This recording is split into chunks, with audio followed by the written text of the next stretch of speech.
Man is the cruelest animal, said Zarathustra, the titular character of Fredrick Nietzsche's Thus Spoke Zarathustra.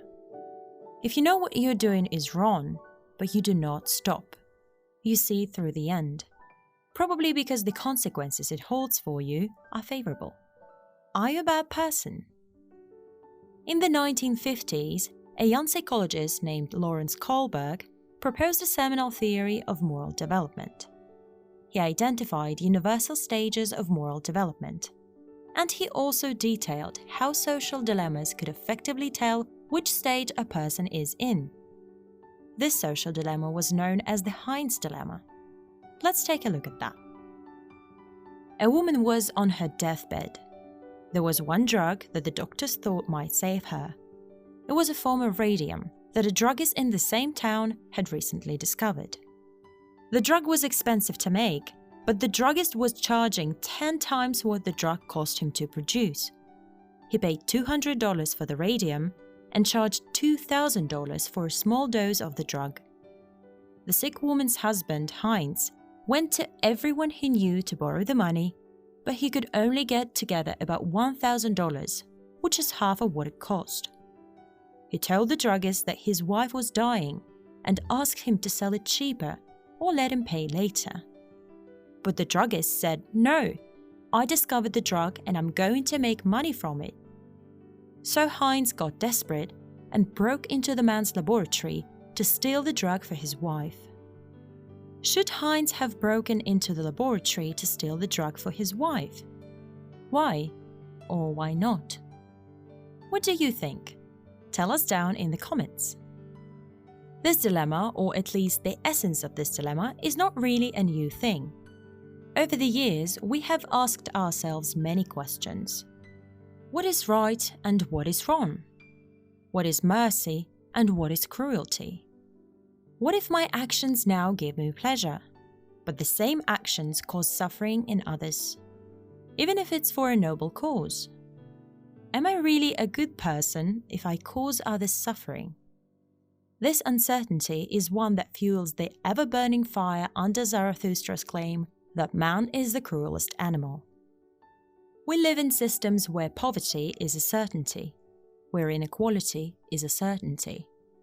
In fact, one could argue that no matter what your political beliefs are, their implementation is not possible without causing suffering elsewhere. So you share responsibility for the pain of others too, no matter how you look at it. Even if you believe in some greater good, you are still allowing others to suffer more for it. Is that not cruel? In fact, we regularly and chronically think about scenarios of reward for the people we deem good and punishment for the people we deem bad. This thought is right at the center of most of the religions in the world. You do good things, you get rewarded. You do bad things, well, it depends upon the religion, but most probably you are going to hell. Is that not cruel? Following what Zarathustra said, man is the cruelest animal. When gazing at tragedies, bullfights, crucifixions, he hath hitherto felt happier than at any other time on earth. And when he invented hell was his heaven on earth. He could put up with suffering now by contemplating the eternal punishment of his oppressors in the other world. As we get more sophisticated in our daily lives, our sense of identity is also shifting. Each day we face new problems. The stakes have gotten higher as our worldview is not wholesome, but one of the extremes. Thus, others' actions also have a great impact on us. A compliment could make a day. A scowl could break a day. Our moral and emotional senses have heightened, and we know our actions can hurt people, and yet we carry on with it. How can we say that we are not really cruel? But let's take a look at the social dilemma we talked about earlier, the Heinz Dilemma. The husband stole the drug, which is an illegal act, and which probably caused the druggist a substantial amount of grief. But he saved a life. The druggist, who demanded an awful lot of money, could have easily deprived the woman of her life. But he deserves his right to charge the way he wanted. There is no true answer to this dilemma. Whichever way you look, there is suffering in one form and gain in another.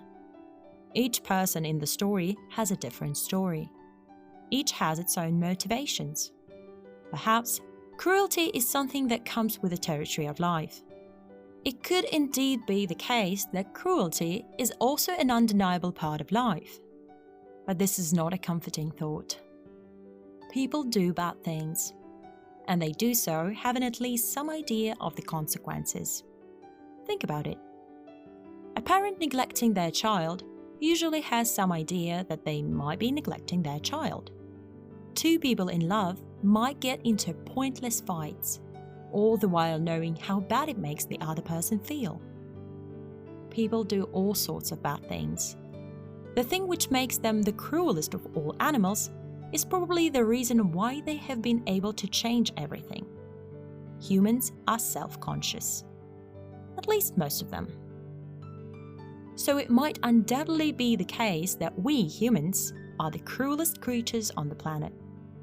After all, look at what we have had to pay for progress. We have made a mess of the planet we're living in. Climate change, wars, hunting other species out of existence, exploitation. However, by the same metric, we are also the kindest of all forms. We push back against our own species when we are doing cruel things. We are devoting time, money, and emotion to healing this planet as well.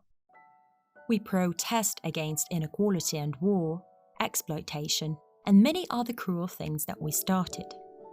So yes, man is the cruelest of animals, but he's doing his best.